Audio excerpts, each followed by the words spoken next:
Bem, pessoal, e agora voltamos com mais um vídeo, com mais uma bateria de questões sobre o decreto 3.048/99.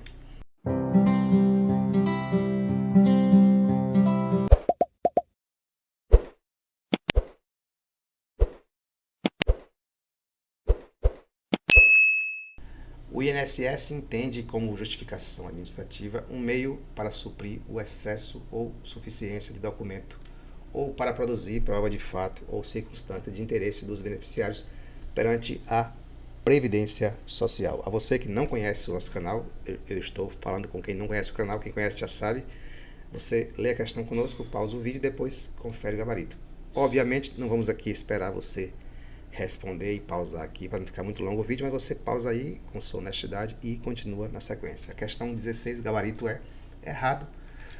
Lá fala que justificação administrativa é um meio para suprir o excesso ou suficiência de documento, mas o artigo 142 diz que justificação administrativa constitui um meio para suprir a falta ou a suficiência. É justamente o contrário.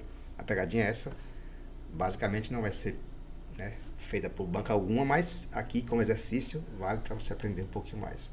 Então, falta ou a insuficiência de documento ou para produzir prova de fato ou circunstância de interesse dos beneficiários perante a Previdência Social.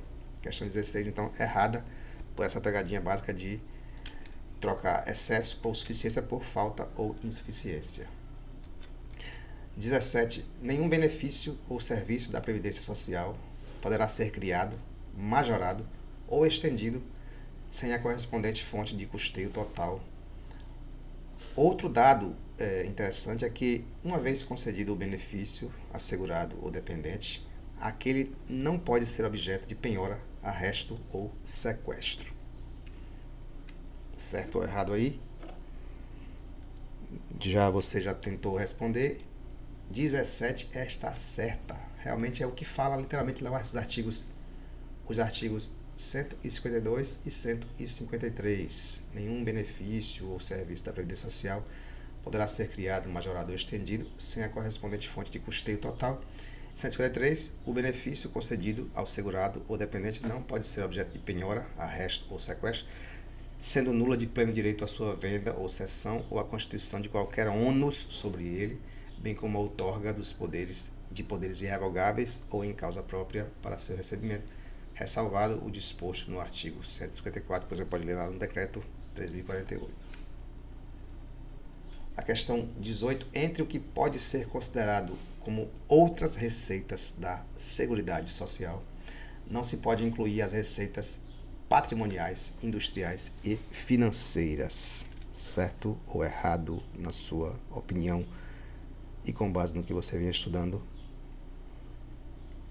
Já pausou e respondeu. A questão 18 está errada, porque constituem, o artigo 213, constituem outras receitas da Seguridade Social, entre outras, as demais receitas patrimoniais, industriais e financeiras. Então, elas estão inclusas, sim, no que se chama de outras receitas da Seguridade Social, que ainda tem as multas, a atualização monetária e os juros moratórios, a remuneração recebida pela prestação de serviços de arrecadação, fiscalização e cobrança prestados a terceiros, as receitas provenientes de prestação de outros serviços e de fornecimento ou arrendamento de bens, já li essa 4, as doações, legados, subvenções e outras receitas eventuais, 50% da receita obtida na forma do parágrafo único do artigo 243 da Constituição Federal, leia por favor, para você entender o que é, repassados pelo Instituto Nacional do Seguro Social aos órgãos responsáveis pelas ações de proteção à saúde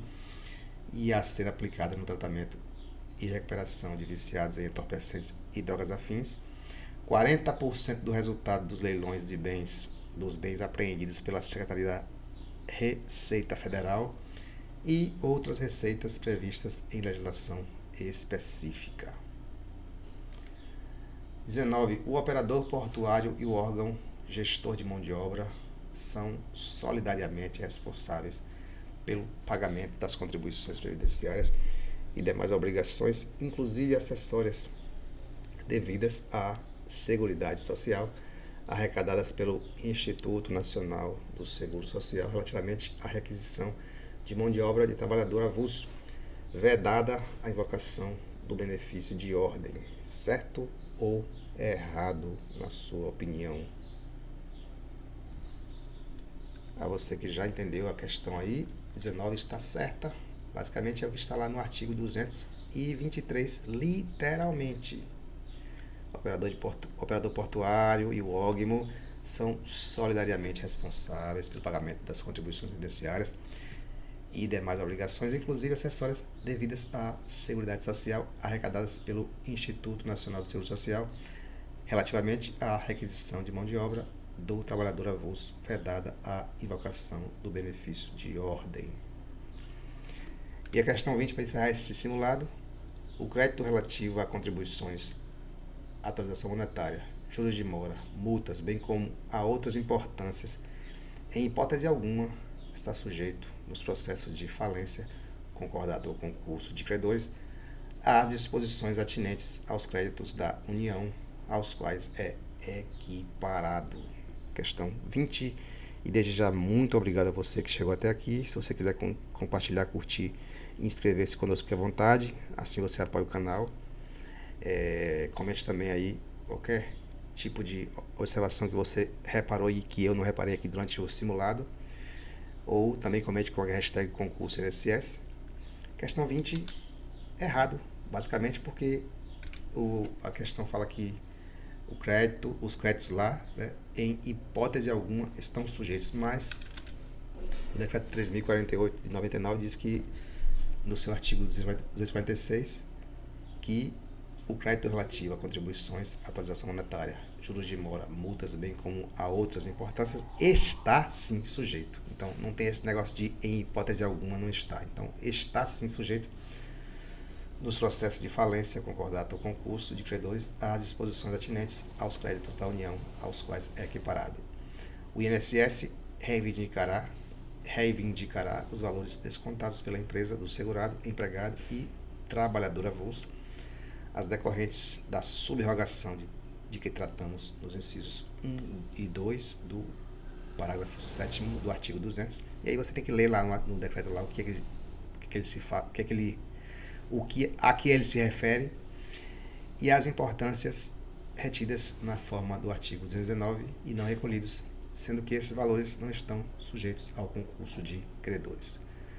Um abraço, até uma próxima. Tchau, tchau.